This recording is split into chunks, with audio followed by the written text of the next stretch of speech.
शहर के ऊपर एक पहाड़ी पर एक पुराना महल था। ये बहुत भव्य हुआ करता था, लेकिन अब ये वीरान और टूट रहा था। लोग कहते थे कि ये महल भूतिया है। अर्जुन, एक 10 साल का लड़का, उस शहर में रहता था। वो बहुत ही जिज्ञासु था और हमेशा कुछ नया तलाशने में लगा रहता था। रहस्य से भरा हुआ यह महल अर्जुन को बहुत ही आकर्षित करता था। एक गर्म दोपहर, अर्जुन ने उस महल के अहाते में जाने का फैसला किया। लोहे के गेट अजीब आवाज करते हुए खुले जैसे उसे चेतावनी दे रहे हों। वो एक ऐसी पगडंडी पर चल पड़ा जो जंगली पौधों से भरी हुई थी। जैसे ही वो महल के करीब पहुंचा, उसे अपनी रीरज की हड्डी में एक सिहरन सी महसूस हुई। उसने इस महल के किस्से सुने थे, छुपे हुए खजाने और गुप्त रास्तों के किस्से। अर्जुन एक टूटी हुई खिड़की से महल में घुसा। फर्श पर धूल की मोटी परत जमी हुई थी और ऊंची छतों से मकड़ी के जाले लटके हुए थे। वो सावधानी से अंधेरे कमरों से गुजरा। उसका दिल उत्तेजना से धक धक कर रहा था। एक कमरे में उसे एक कोने में एक पुराना लकड़ी का संदूक मिला। ये धूल और मकड़ी के जालों से ढका हुआ था और ऐसा लग रहा था जैसे इसे कई सालों से खोला नहीं गया था। उसने ढक्कन उठाने की कोशिश की, लेकिन वो बहुत भारी था और हिला तक नहीं। उसे फर्श पर एक जंग लगी हुई चाबी मिली और उसने उसे ताले में घुमाया। ताला खुल गया। उसने एक गहरी सांस ली और धीरे से ढक्कन उठाया। अंदर उसे पुराने कपड़ों का ढेर, कुछ किताबें और एक लपेटा हुआ चर्म पत्र मिला। अर्जुन ने चर्म पत्र को खोला। ये एक नक्शा था। उसने अपनी उंगली से रेखाओं का पीछा किया। यह महल का नक्शा था, लेकिन इसमें कुछ अजीब था। इसमें ऐसे निशान और चिन्ह थे जिन्हें वो पहचान नहीं पाया। एक प्रतीक, बीच में एक बिंदु वाला एक चक्र, कई बार दोहराया गया था। वह सोच रहा था कि इसका क्या मतलब है।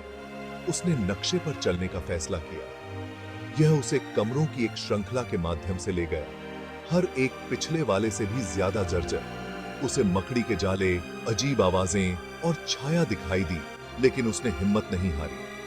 वह यह पता लगाने के लिए दृढ़ था कि महल में क्या रहस्य छिपे हैं।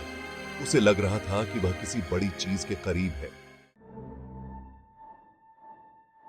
अंत में नक्शा उसे एक छोटे से साधारण से कमरे में ले गया। यह महल के किसी भी दूसरे कमरे की तरह दिखता था, धूल भरा और उपेक्षित। उसे कुछ भी असामान्य नहीं दिख रहा था। वह हैरान होकर इधर उधर देखने लगा। उसने नक्शे का ठीक से पालन किया था, लेकिन खजाने का कोई निशान नहीं था। क्या नक्शे ने उसे बेवकूफ बनाया था? उसने फर्श पर एक ढीली ईंट देखी। उसने उसे ऊपर उठाया, जिससे एक छोटा गहरा छेद दिखाई दिया। उसने अंदर झांका, लेकिन कुछ भी देखने के लिए बहुत अंधेरा था। उसे एक मोमबत्ती मिली और उसने उसे जलाया।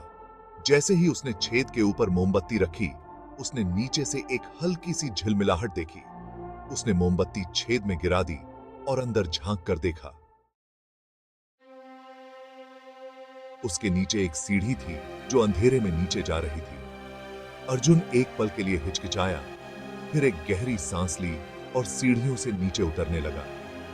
वह मोमबत्ती को ऊंचा पकड़े हुए था, जिससे दीवारों पर टिमटिमाती परछाइयां पड़ रही थीं। जैसे जैसे वह नीचे उतरता गया, हवा ठंडी होती गई। सीढ़ियां एक संकरे रास्ते में जाकर खत्म हुई। वह उस रास्ते पर चलता रहा जब तक कि वह एक बड़े गोलाकार कक्ष में नहीं खुल गया।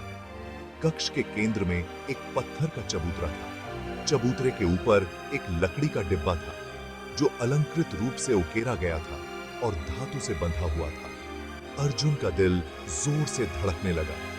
क्या यही खजाना हो सकता है? वह सावधानी से बॉक्स के पास पहुंचा और ढक्कन उठाया। अंदर लाल मखमल के बिस्तर पर सजी एक सुंदर चांदी की लॉकेट थी। अर्जुन ने लॉकेट उठाया। यह छूने में ठंडा था। उसने उसे खोला और हाँफने लगा। अंदर दो छोटे छोटे चित्र थे, एक एक जवान आदमी का और दूसरा एक खूबसूरत जवान औरत का। उसने उन्हें शहर के पुस्तकालय में देखी गई पुरानी तस्वीरों से पहचान लिया। वे राजकुमार और राजकुमारी थे जो कभी महल में रहते थे। उस समय अर्जुन को एहसास हुआ कि असली खजाना सोना या रत्न नहीं था, बल्कि कुछ और कीमती था। इतिहास का एक टुकड़ा, समय में जमी एक प्रेम कहानी। उसने सावधानी से लॉकेट को बंद कर दिया और उसे वापस बॉक्स में रख दिया। वह इसे शहर के संग्रहालय में ले जाएगा जहां यह था। जैसे ही वह सीढ़ियों पर वापस चढ़ा, वह मुस्कुराए बिना नहीं रह सका।